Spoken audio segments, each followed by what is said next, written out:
Hoy no voy a enseñarles nada que no sepan, ni siquiera voy a enseñarles algo, quiero proclamar algo.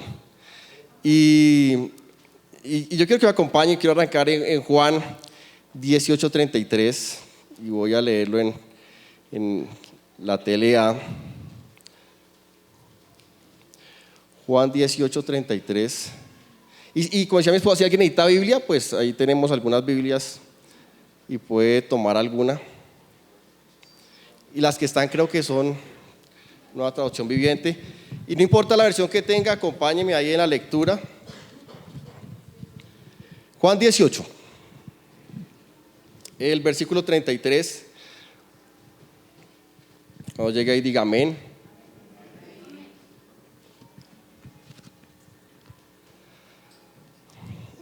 Dice el versículo 33. Pilato entonces entró de nuevo en el palacio, llamó a Jesús y le preguntó: ¿acaso eres tú el rey de los judíos? Jesús le contestó con otra pregunta: ¿se te ocurrió a ti esa idea o alguien te habló de mí? Pilato le contestó: ¿me ves cara de judío? La gente de tu mismo país y los sacerdotes principales son los que te han entregado. ¿Qué fue lo que hiciste?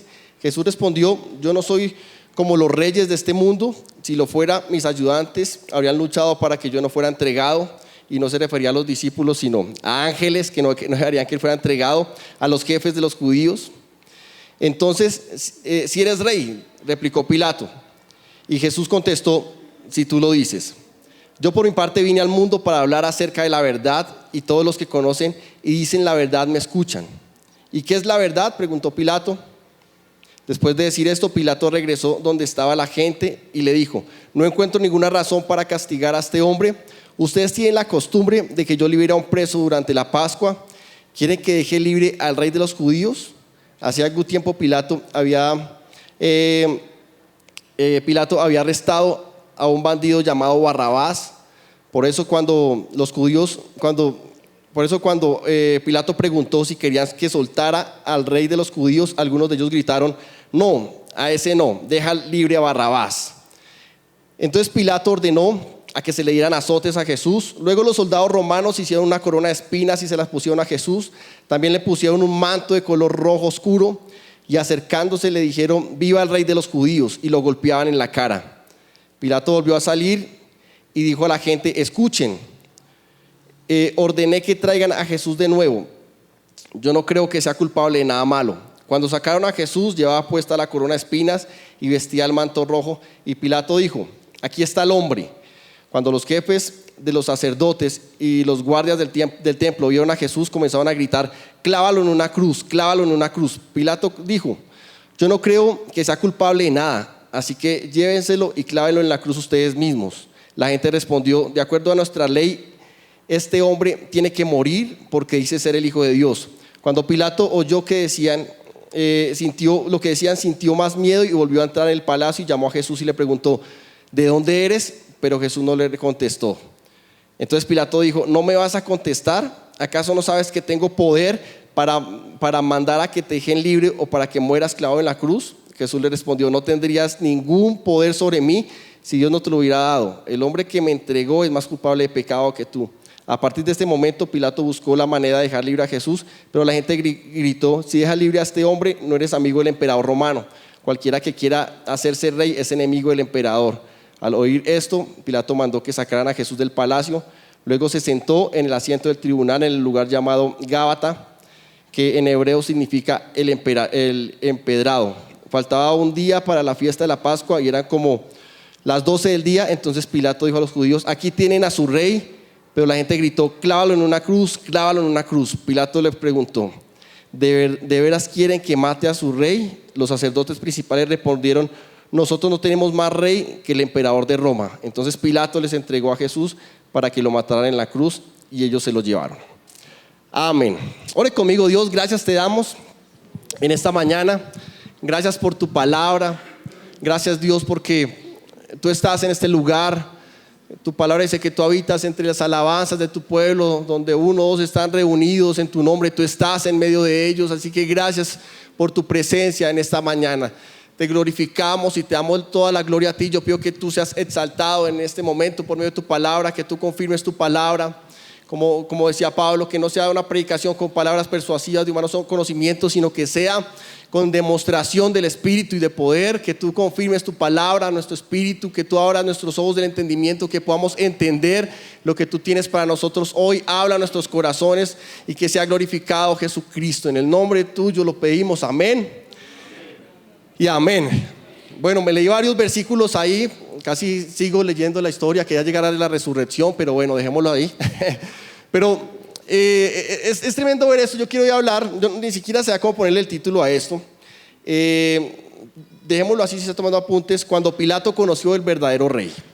Cuando Pilato conoció al verdadero rey. Ahora, es tremendo ver cómo Pilato empieza la historia juzgando y como burlándose de que el que se cree rey, pero termina la historia diciendo: Él es un verdadero rey, y si lo van a matar, mátenlo ustedes. Pero termina reconociendo, oiga, de verdad Él es rey, ¿sí? Y quiero verlo por partes, no lo volveré a leer todo, pero vamos a leer unos versículos y quiero como explicar, o no explicar, sino, como decía, más bien proclamar que Él es el verdadero rey. Cuando uno dice que cuando dice que Jesús es el verdadero rey, sabe, uno está diciendo muchas cosas importantes o creyendo muchas cosas importantes, y es que si Él es el rey, Él tiene el poder. Y cuando uno dice Él es el rey de reyes y Él es el rey absoluto, quiere decir que tiene el poder absoluto, ¿sí? Ahora, muchas veces creíamos que nosotros podríamos tener el control porque, no sé, Jesús en la cruz nos dio autoridad, y amén por eso. Pero a pesar de que Él nos dio la autoridad a nosotros como iglesia, Él sigue siendo el rey, ¿sí? Y nada en este mundo pasa. Así yo quiera y me esfuerce y crea que tengo mucha autoridad para decir en este momento que llueva, llueva, llueva, llueva, Él es el rey, ¿sí? Y Él está en el trono, Él es el rey sobre nosotros. Él es el rey. Hablábamos con Juan Pablo antes de acá la reunión y con Claudita, porque estamos en este tremendo lugar. Yo cada vez que llego acá y parqueo el carro, yo no dejo de pensar que estoy en el sueño más maravilloso de mi vida y no quiero despertar de ahí.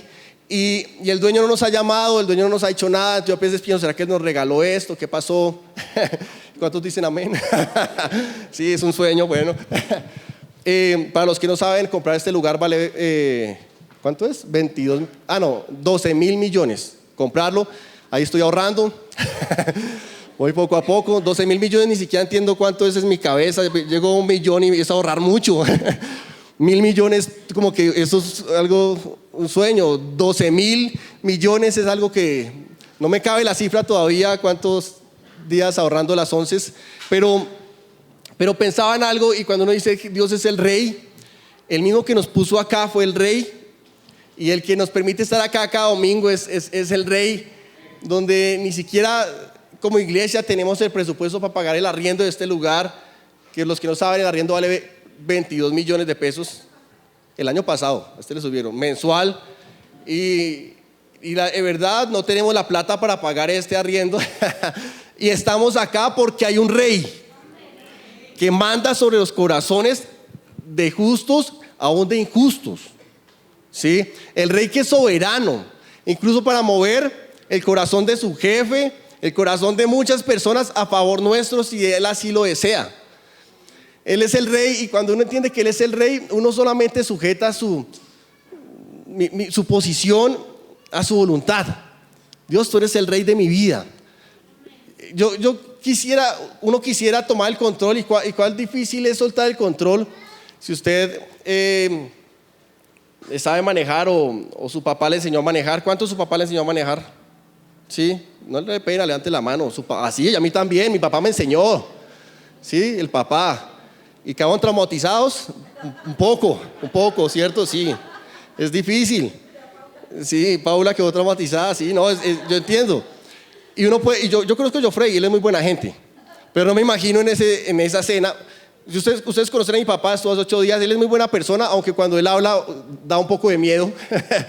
Y en el colegio siempre mis amigos tenían miedo de mi papá, porque creían que era bravo. Mi papá es muy buena gente, pero habla hola, Entonces como que es una voz así fuerte, pero era muy buena gente. Pero cuando me enseñó a manejar, me sorprendía. Uy, ¿dónde está el amor de Dios, pastor?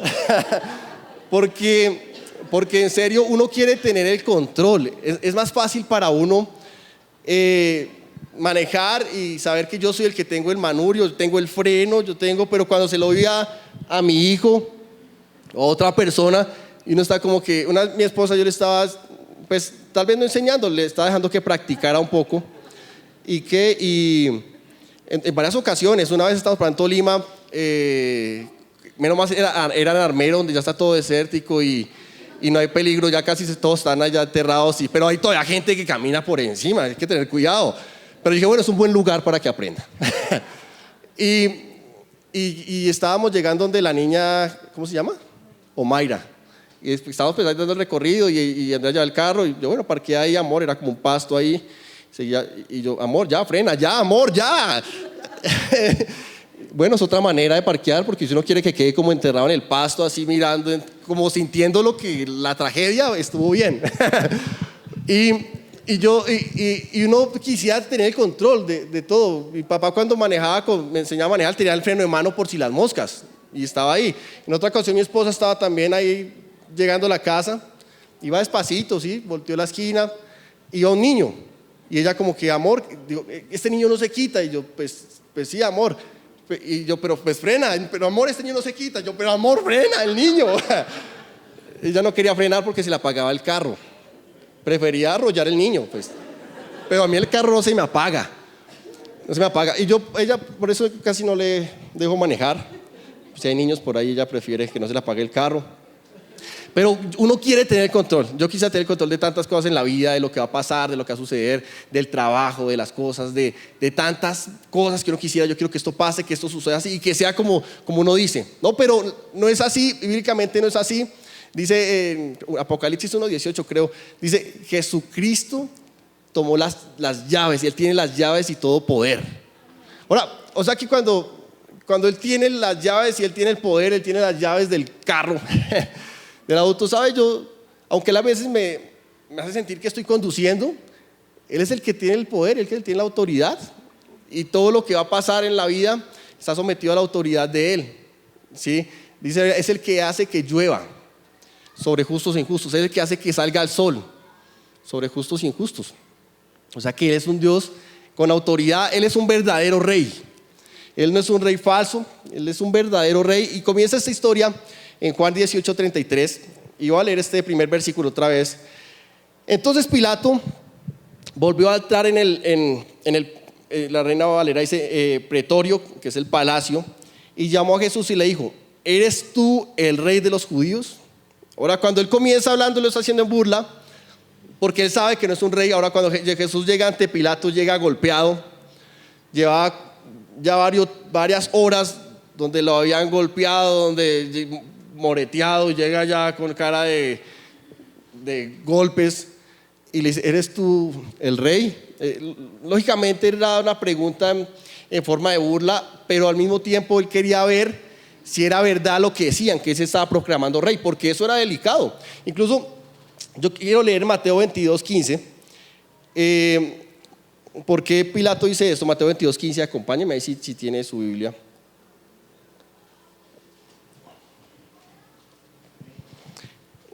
Voy a leer nueva traducción viviente. Entonces los fariseos se juntaron para tramar cómo hacer que Jesús cayera en la trampa. O sea, esto que viene es una trampa que estaban haciendo los fariseos de decir algo por lo cual pudiera ser arrestado. O sea que ellos hacen, eso es atrás, tiempo atrás, ya estaban tramando algo para que Jesús por algo pudiera ser arrestado. Y si por algo podía ser arrestado, dice, de decir algo por lo que podía ser arrestado. 16, enviaron a algunos de los discípulos junto con los partidarios de Herodes a buscarlo. Maestro, dijeron, sabemos que lo honesto que eres, enseñas con verdad el camino de Dios, eres imparcial y no tienes favoritismo. Ahora bien, dinos qué piensas de lo siguiente, ¿es correcto que paguemos impuestos al César o no? Pero Jesús conocía sus malas intenciones. Recuerde que estaban buscando una excusa para arrestarlo. Entonces la pregunta es con trampa, ¿es correcto que paguemos los impuestos al César o no? Si él decía que no, cárcel. Entonces, ¿qué dice Jesús? Pero Jesús conocía sus malas intenciones y dice: hipócritas, dijo, ¿por qué intentan atraparme? Dice: veamos, muéstrenme la moneda que se usa para el impuesto. Cuando le entregaron la moneda romana, les preguntó: ¿a quién pertenece la imagen y el título grabado en la moneda? Al César, contestaron. Bien, dijo. Entonces, den al César lo que pertenece al César y den a Dios lo que pertenece a Dios. Y ellos están buscando algo por qué arrestarles. ¿Por qué decir él no quiere pagar sus impuestos? Ahora Jesús responde sabiamente y dice: den al César lo que es del César y den a Dios lo que es de Dios. Incluso mostrando un reino al que él pertenecía, el reino de Dios. Mi reino no es de este mundo. Incluso le responde cuando está hablando con Pilato: mi reino no es de este mundo, porque si así lo fuera, si ustedes me fueran a arrestar, vendría todo mi ejército y no dejaría que pasaran. No, Jesús reconocía que era rey, pero su reinado no era de este mundo. Y lo intentan aquí ponerle una trampa. Y él dice: den a César lo que es del César, den a Dios lo que es de Dios. A mí me gusta verlo de una manera diferente para entenderlo.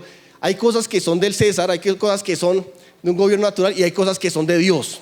Las cosas de Dios pueden cambiarlo de un gobierno natural, y eso es tremendo. Cuando van a Jesús y llegan a cobrar los impuestos, en una de las historias, y llegan a cobrar los impuestos y llegan y dicen: Jesús, paga tus impuestos. ¿Y Jesús qué hace? Él podía sacar de la bolsa y decir: mire, ¿cuánto es? Tome mis impuestos.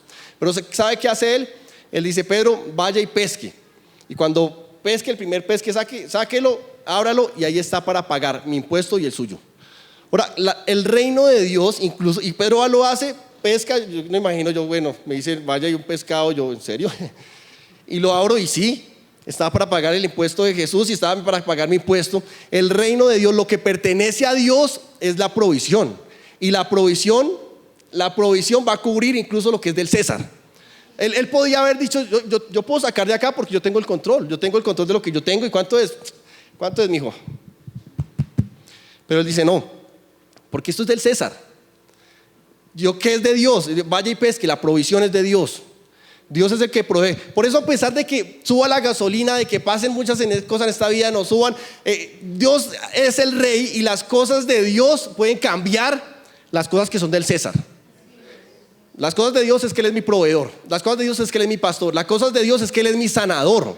Y a pesar de que vivamos en pandemias, que vivamos en crisis económica, de que puede que pase lo que sea, el rey no ha sido quitado de su trono. Y a mí me alegra eso, saber que pueden pasar muchas cosas en esta vida, injustas para nosotros, lo que sea, pero el rey sigue en el trono. Y no es un falso rey, es un verdadero rey. Y ese rey es mi proveedor. Ese rey es mi sanador, es mi protector, y es verdadero rey. Ahora, cuando yo veo la genealogía de Jesús, uno lo ve en Mateo, Lucas, Juan. Y cuando uno ve la genealogía de Lucas dice, lo tengo aquí en Lucas 3:38. Lucas comienza a hablar de la genealogía de Jesús desde sus papás hacia abajo, y termina en el 38 diciendo: Jesús, hijo de Adán, hijo de Dios. Y cómo llegar al comienzo de Dios, y quiero decirlo porque Él es el rey, y Él no es un rey normal, es un rey de reyes, y es el verdadero rey soberano. Y Lucas lo pone y llega hasta Adán y Dios, y él es el hijo de Dios. Cuando yo veo la de Juan se va más allá y dice: ¿a dónde puedo llegar más en la genealogía? Y Juan comienza, Juan 1:1, y dice el libro de la genealogía de Jesucristo, en el principio era el verbo, Juan 1:1, y el verbo era con Dios y el verbo era Dios. Se va más allá y dice: es que Jesús no viene simplemente de una raza humana y llega hasta el hijo de Caín. No, es que Él es Dios. Y dice: el verbo era Dios y él es Dios, y por Él fueron creadas todas las cosas. O sea que Jesús no tiene un comienzo, Él está desde la eternidad. Por eso Él es rey de reyes y rey soberano que creó el mundo. O sea, ¿qué rey puede revelarse o estar por encima de un rey que creó el mundo? Donde dice que esta tierra es el estrado de sus pies. Él es el rey, y Él es el rey verdadero, y Él tiene cuidado, y Él es nuestro rey, y nadie lo puede bajar de su trono. Yo digo, por eso digo, yo no quiero enseñarles hoy algo, porque todos sabemos que Él es el rey, pero tenemos que recordar y proclamarlo, porque cuando entendemos que Él es el rey de nuestra vida, ¿sabes? Yo dejo de preocuparme por tantas cosas en este mundo y empiezo a dejar: Dios, tú tienes el control, tú eres el rey. Tú eres soberano sobre la naturaleza, eres soberano sobre personas, tú eres Juanpa me decía, me recordaba ese versículo, tú eres el que inclinas el corazón de los hombres para que hagan tu voluntad. Incluso personas que no conocen a Cristo, ¿sabe? Dios puede inclinar el corazón de ellos para que ellos cumplan la voluntad de Dios. Y por eso daba el ejemplo cuando iniciaba, nomás el que estemos congregados y reunidos en este lugar, es un hecho de que Él es el que puede inclinar el corazón de personas para que cumpla Dios su propósito. Para mí esto era un sueño incumplible. Yo vine a golpear en este lugar y a llamar a este lugar porque mi esposa me insistió. Porque desde el principio yo le dije, amor, a ella no. Eso se nota que yo por ahí le pongo unos 20 millones. Ay, amor, no se ha exagerado. Pregunta. Y nuestro presupuesto estaba como en qué. Uy, pero no era esto. Les cuento. Comencé con 60,000 pesos. Ahí les digo. Pero la pastora tiene fe y dijo, pregunta. Yo sí le reconozco, yo no. Yo sabía, yo dije, amor, no creo, pero en tu palabra echaré la red. Pero el Rey, que es soberano, hace lo imposible. ¿Sí? Él hace lo imposible. Él es un Dios bueno. Y bueno, y hablando y la genealogía, y Mateo. Entonces dije la genealogía de Lucas. Él es el hijo de ¿qué? De Adán y el hijo de Dios. La genealogía de Juan. Él es Dios, llega hasta ser el Dios creador del universo. Pero quiero hoy detenerme en la genealogía de Mateo. Y ahí quiero que me acompañen. Mateo 1, versículo 1. Mateo 1, versículo 1.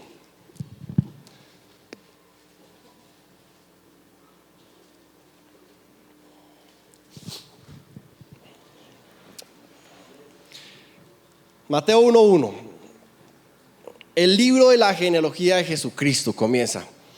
Dice que es hijo de David, hijo de Abraham. Ahora, ese es como el resumen que da de la genealogía. Hijo de David, hijo de Abraham. Después de lo que se viene de ahí para abajo, él divide, si ustedes tienen ahí la Biblia, van a ver muchos nombres en 3 grupos. Y lo curioso, dato curioso, es que cada grupo contiene 14 personas. O sea que él pide dividir un grupo 14, otro grupo 14 y otro grupo 14. El grupo de la mitad es todo lo que tiene que ver con el reinado de David y sus herederos, y ahí está en ese. Y yo miraba y estudiaba un poco de esto, y es curioso porque según la Biblia el número 14 se considera como el símbolo de la salvación y de la liberación. Incluso ese número 14, el mes primero del mes hebreo, el día 14 es llamado el día Nisa, que es donde celebran el día de la liberación del pueblo de Israel. O sea, ese día 14, ese número 14 quiere decir libertad. Y cuando habla de la genealogía de Jesús, pone ese número 14 ahí tan evidente como esa libertad, y lo comienza en el versículo 1, el hijo de David. El hijo de David. Ahora, cuando yo estudio también David, cuando la Biblia habla del hijo de David, está hablando proféticamente de Jesús. Él es el hijo de David, ¿no? Lo vemos ahí, se conoce como el hijo de David. Incluso cuando decían, Señor, hijo de David, ten misericordia de mí, ¿no? ¿Recuerdan? Lo dijo, ustedes me ayudan si falta alguno. La mujer que tenía una hija que estaba poseída por un demonio, Jesús, hijo de David. 2 ciegos que llegaban al encuentro de Jesús, Jesús, hijo de David. El ciego Bartimeo, Jesús, hijo de David, ten misericordia de mí. Jesús, hijo de David, Jesús, hijo de David. Hasta que, ¿qué quieres, hombre? ¿Cierto? No sé si me falta alguno, pero los llamaban Jesús, hijo de David. Y los fariseos escuchaban eso, pero no entendían de que la profecía se estaba cumpliendo y estaba señalando no solamente al Mesías, sino al Rey de Reyes, el que se iba a sentar en el trono. Por eso en Lucas, y tal vez esto parece un poco una clase mientras voy desarrollando, ahora Lucas 1.32, Lucas 1.32, Lucas 1.32, y esto es tremendo. Yo duré anoche como hasta la 1 de la mañana y no podía parar de leer esto, y por eso si duro aquí hoy hasta la 1 de la tarde, se enteran por qué.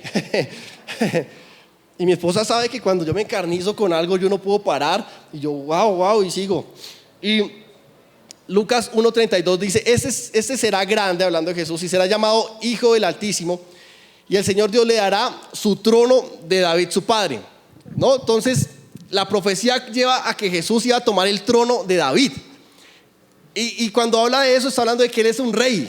Sí, Jesús es un rey. O sea que cuando Pilato llamaba a Jesús y le decía, ¿eres tú el rey? Burlándose como si fuera un falso rey, lo que él no sabía es que él de verdad era un rey. Pero pero Pilatos no sabía. Pilatos creía que se estaba burlando. Incluso parece chistoso y le dijeron, bueno, póngale una corona de espinas, le pusieron ahí una capa roja que tenían y se la pusieron. Mateo cuenta, en Mateo dice, le dieron un cetro como un rey, lo vistieron como un rey y empezaron a escupirlo y a burlarse, y con el cetro que le dieron a Jesús le empezaron a pegar en la cara. ¡Pum! Dice, oh, salve rey, pan, y le pegaban. Y lo que estaban viendo es que era un verdadero rey. Y perdón que esto me conmueve.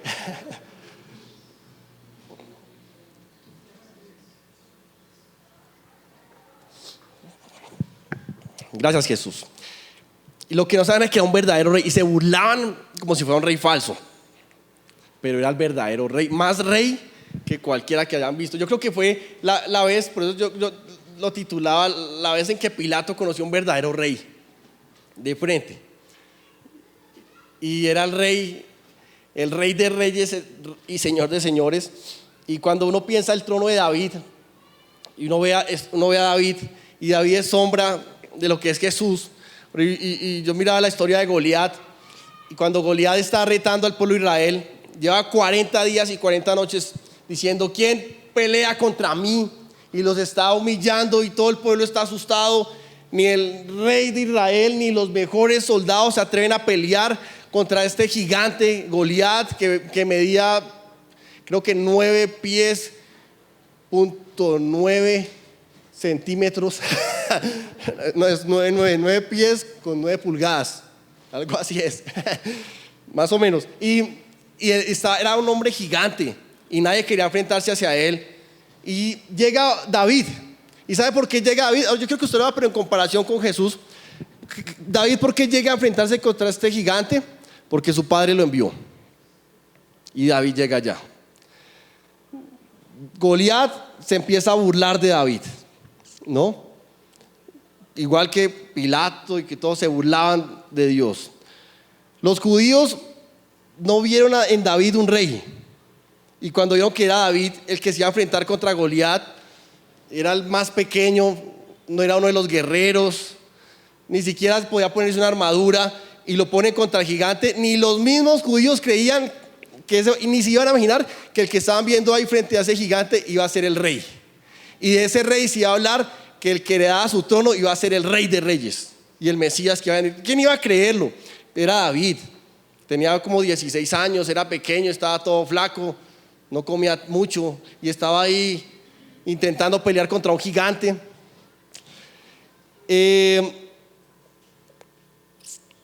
David toma 5 piedras, y ese número 5 es el número de la gracia en la Biblia. Y David derrota a Goliat, ¿no? Y véalo todo a nivel de Jesús, y Jesús nos entrega el triunfo. Incluso Jesús vence, dice en Apocalipsis, le corta una cabeza a ese dragón, el cual no puede recuperarse, dándonos a nosotros la victoria. Y Jesús fue llamado el Hijo de David, el Rey de Reyes. Apocalipsis 19:16. Apocalipsis 19:16.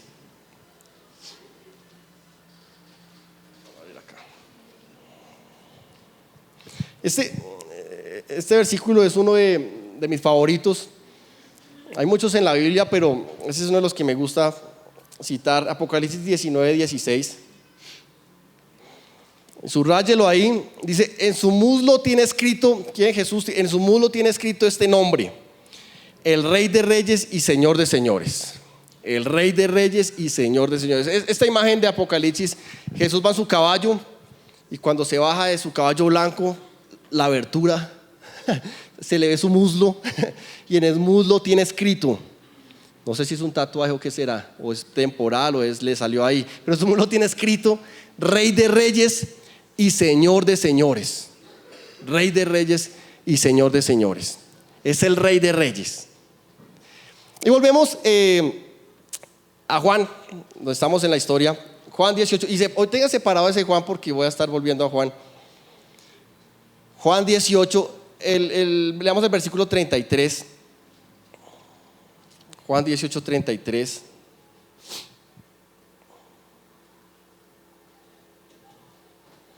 Y vea, la pregunta sarcástica de Pilato resultó ser la respuesta. Dice, entonces Pilato volvió a entrar en el pretorio, en el palacio, y llamó a Jesús y le dijo, ¿eres tú el rey de los judíos? ¿Cierto? Cuando volvió a entrar, y Jesús le respondió, ¿dices tú eso por ti mismo o te lo han dicho otros de mí? Y yo voy a esta pregunta, ¿eres tú el rey de los judíos? Y sabe, me acordaba de Mateo 22, de Mateo 2:2, cuando llegan los reyes magos a adorar a Jesús. Sí, llegan los reyes magos, unos que están buscando dónde ha nacido, la estrella está en este lugar, y llegan, y cuando ellos llegan, dice en Mateo 2:2, ¿dónde está el rey de los judíos? Se están preguntando ellos, que ha nacido porque su estrella hemos visto en el oriente y venimos a adorarle. Mientras Pilato pregunta en Juan 13:33, ¿eres tú el rey de los judíos? Los reyes magos preguntaron cuando nació Jesús, ¿dónde está el rey de los judíos? O sea, realmente la pregunta de Pilato, ¿eres tú el rey de los judíos? Era la respuesta.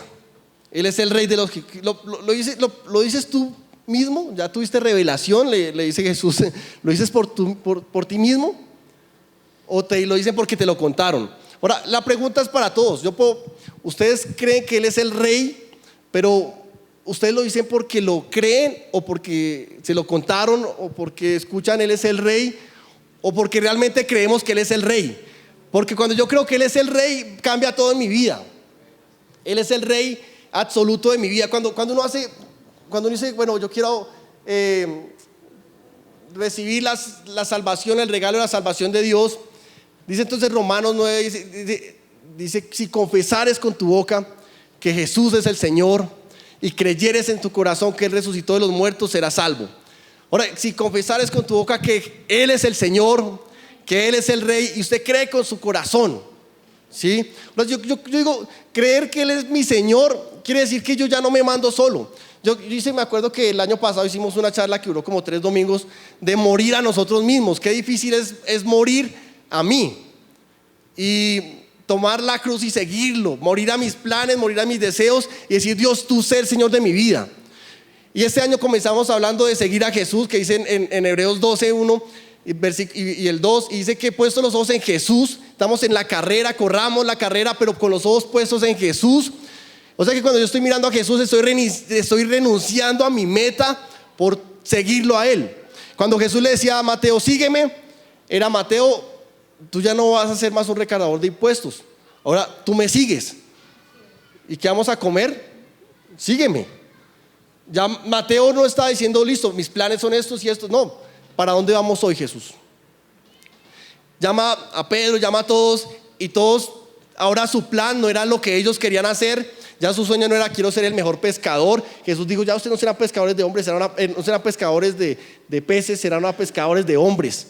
Ahora, sus planes y sus propósitos cambiaron cuando decidieron seguir a Jesús y hacerlo el Señor de su vida. Cuando yo digo, Dios, sé tú el Señor de mi vida, quiere decir que yo estoy renunciando a mis planes y propósitos que yo creo en esta vida, y estoy dejando que Él sea el Señor de mi vida y me muestre cuál es el camino. Dios, ¿qué debo hacer? ¿Qué quieres que yo haga? ¿Qué quieres que yo estudie? Dios, ¿con quién quieres que yo me case? Dios, ¿qué quieres que yo trabaje? Dios, ¿qué quieres que yo haga? ¿Sí? Y vivir una vida a la sombra de que uno tiene un rey, y es su Señor. Amén. Y sigue, acompáñame sin perder Juan, pero a Mateo 27 quiero ahora mostrarles la misma cena, pero lo que habla Mateo 27:27. Mateo, que en la genealogía nos muestra que Él es el Rey de Reyes, que Él es el hijo de David, el que hereda el trono de David. Mateo, cuando lo escribe sabiendo de que Él es el Rey de Reyes, y lo escribe entonces. Y Mateo 27:27 dice, entonces los soldados, ahora vamos a hablar de los soldados del gobernador llevaron a Jesús al pretorio, al palacio, y reunieron alrededor de Él a toda la compañía. Estaba todo el ejército y todos los soldados. Dice, y desnudándole le echaron encima un manto de escarlata y pusieron sobre su cabeza una corona tejida de espinas y una caña en su mano derecha, e hincando su rodilla delante de él, le escarnecían diciendo: salve, rey de los judíos, y escupiéndole tomaban la caña y le golpeaban en la cabeza. Eran los soldados. Ahora todos los soldados estaban ahí burlándose de él, lo pusieron como un rey, pero lo que ellos no sabían es que Cristo es el rey del universo, nos decía Juan. Él es el rey de Pilato, Él es el rey de los soldados que se burlaron de él, y Él es nuestro rey.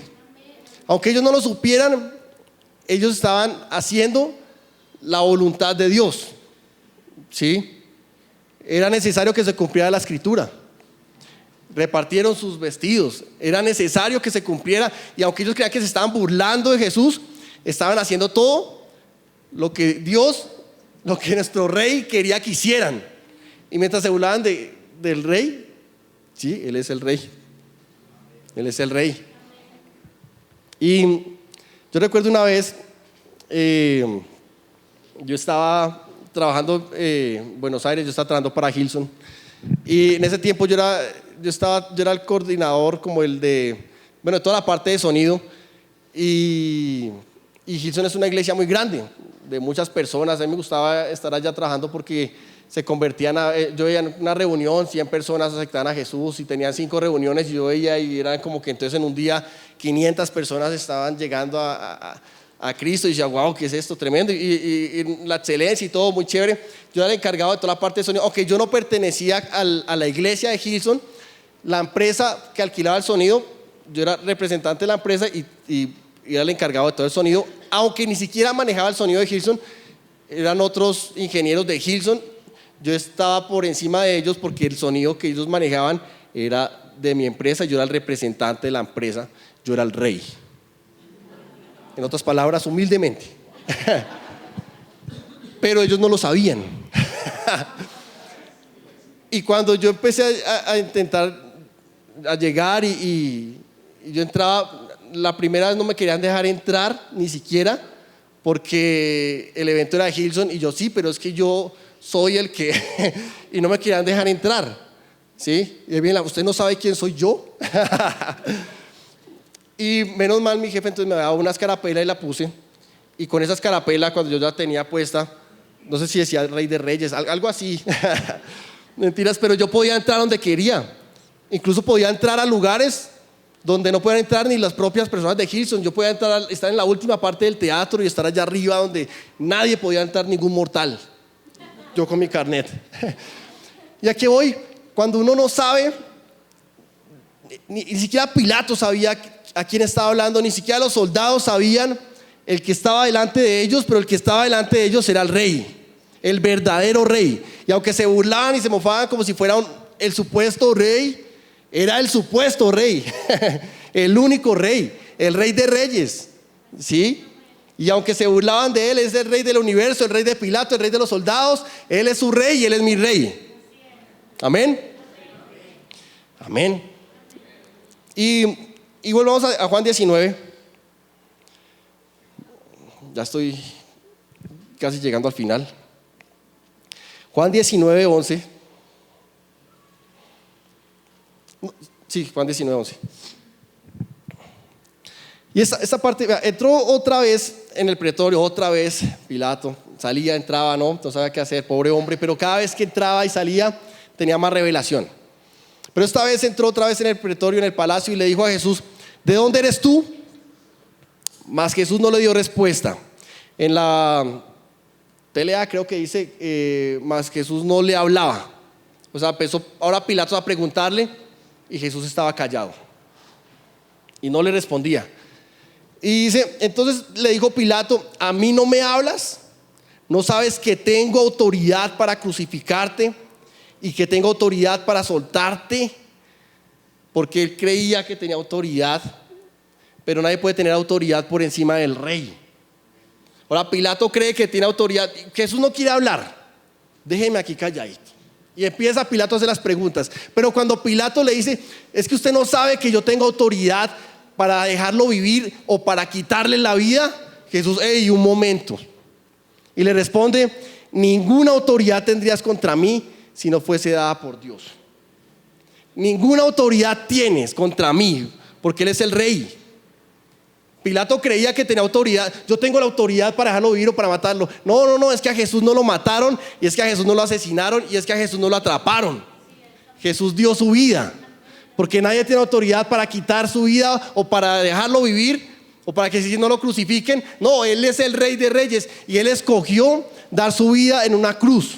Y lo que Pilato estaba haciendo era estar sometiéndose a lo que él quería que pasara. Él es el rey. Ninguna autoridad tendrías contra mí si no te fuera de arriba. Incluso por eso digo, las personas que no tienen ni siquiera a Cristo, también la autoridad de Dios gobierna sobre ellos. ¿Sí? Y lo leo en la versión TLA. Jesús le respondió, no tendrías ningún poder sobre mí si no te lo hubiera dado, si Dios no te lo hubiera dado. Entonces no te desengañes, la crucifixión de Jesús no fue un asesinato, fue el plan y el propósito de Dios, todopoderoso, amoroso y lleno de gracia. La crucifixión no fue el asesinato de Jesús, no fue la derrota de Jesús, fue el plan de Dios de salvación. Un Dios poderoso y lleno de amor, un rey de reyes, un rey que lo dice en Filipenses, dejó su trono para venir y humillarse y hasta la muerte y muerte de cruz por amor a nosotros. Era un plan y todo rey y todo corazón se somete al plan de Dios. Y después sigue diciendo en el versículo 14, era la preparación de la Pascua y como la hora sexta, entonces dijo a los judíos, he aquí vuestro rey, he aquí vuestro rey. Y sabe, ya cuando él dice he aquí vuestro rey, él ya sabe, yo creo que ya se ha encontrado con el Rey de Reyes. He aquí vuestro rey. Pero ellos gritaron, fuera, fuera, crucifícale. Y Pilato le dijo, ¿a vuestro rey he de crucificar? Respondieron los principales sacerdotes, no tenemos más rey que César. Ahora tenía más revelación Pilato que los mismos sacerdotes de la época, donde ni siquiera nuestro rey es el César. Tenía más revelación de que Pilato les decía, este es su rey, ¿de verdad quiere que los crucifiquen? Este no es nuestro rey es el César. Y no queremos que reine sobre nosotros. Y para concluir, para hacer la conclusión, yo quiero ir a Juan 18, ahí Juan 18.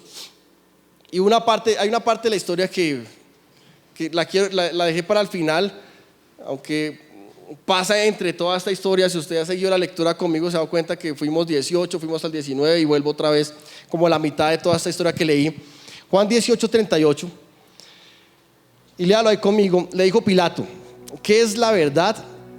Y cuando hubo dicho esto, salió otra vez a los judíos y les dijo, yo no hallo en él ningún delito, pero vosotros tenéis la costumbre de que os suelte uno en la Pascua. ¿Queréis pues que os suelte al rey de los judíos? Entonces todos dieron voces de nuevo diciendo, no, sino a Barrabás. Y Barrabás era ladrón. Ahora, yo termino con esta historia porque aparece en esta historia tan santa que hemos hablado hoy de la crucifixión de Jesús, comenzando desde que es llevado a donde está Pilato, hasta la muerte y llevar hasta la muerte y muerte de cruz de nuestro Rey Salvador. Aparece en la historia un hombre llamado Barrabás. ¿Y quién es este Barrabás?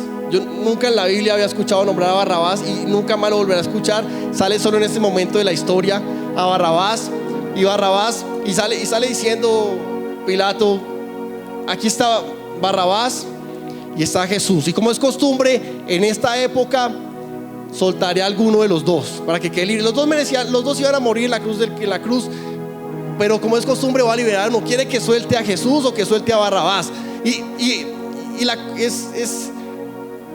Es como sometido a un voto de popularidad.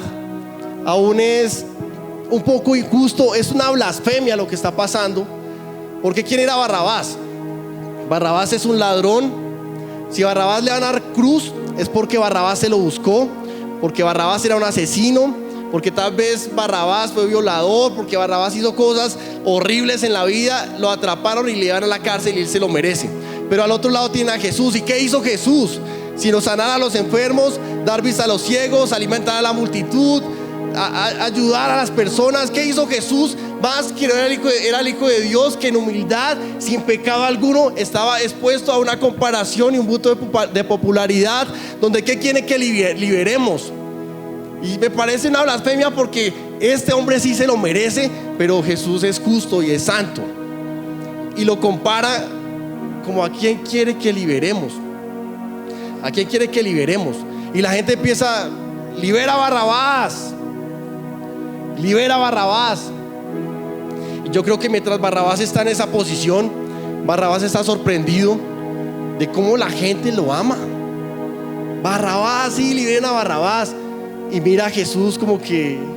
Yo recuerdo la película de la escena de la película, y él mira como a Jesús, qué delito cometió y cómo la gente me ama, y él está contento de que la gente diga: liberen a Barrabás.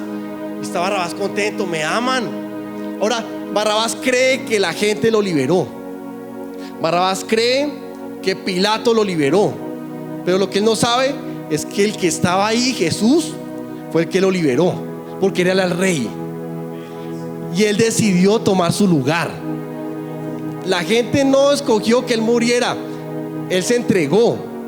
La gente no liberó a Barrabás. Jesús le dio la libertad porque lo amaba, y nunca dice nada. Jesús está ahí: liberen a Barrabás, porque Jesús sabía algo, que era necesario que él fuera tratado como Barrabás, para que Barrabás fuera tratado como un inocente, como Jesús. Y los soldados le sueltan sus grilletes, sus cadenas, y Barrabás empieza a bajar, y todos sus amigos lo reciben. ¡Wow, Barrabás! Y lo reciben, y él está como que: ¡wow! Me aman.